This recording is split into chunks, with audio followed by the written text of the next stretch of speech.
So here we have the Ford Fiesta on a 67 plate. I'm going to start off by showing you around the outside of the car, and then we'll hop in and run through some controls on the inside. But from the outside you can see it's a 3-door car with alloy wheels.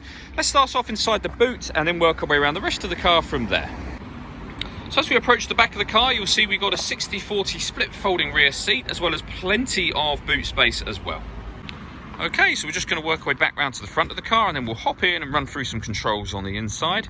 Now that we've done a full circle of it, you can see it's in excellent condition the whole way round.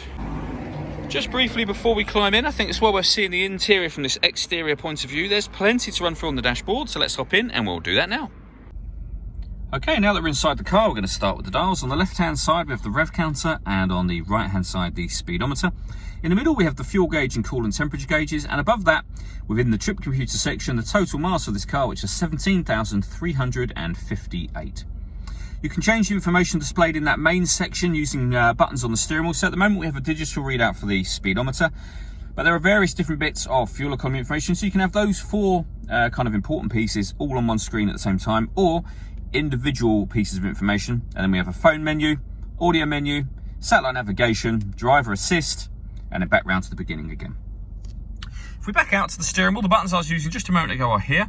We've also then got stereo and phone controls, including voice activation on that side as well.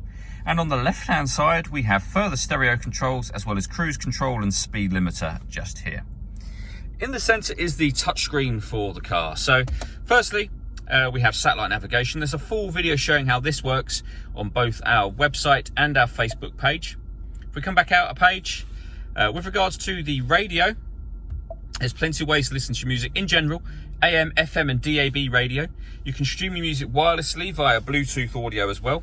On top of that, there are two separate USB inputs, so you can plug devices into either or both of those, and you'll have extra boxes appear up on here. If we go back to the home screen, the last section is where you'll pair your phone, which is just here. Search for your vehicle on your device and select it once it is found. And just follow the instructions on screen from there. Working our way down, we have the air conditioning. So fan speed and temperature, direction of the air. The air conditioning is on when that light shows, so off or back on again. You can recirculate the air that's in the car. So hit that button. That's a great way of heating it up or cooling it down quickly in here, depending on, of course, the temperature you've set on this dial. Below that, we have a 12-volt charging socket underneath this cap, one of the two USB inputs, a 5-speed manual gearbox, and then these buttons just here. So you can put the car in eco mode, you can turn off the traction control, and you can turn off the stop and start. This car is designed to cut out when it's stationary in traffic to save you fuel. That button turns that system off. And behind the handbrake and a couple more cup holders, we have that second USB input.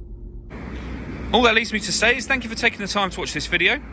If you'd like to come and see the car in person and have a test drive, please feel free to call any of our MJA sites. We'd love to hear from you soon.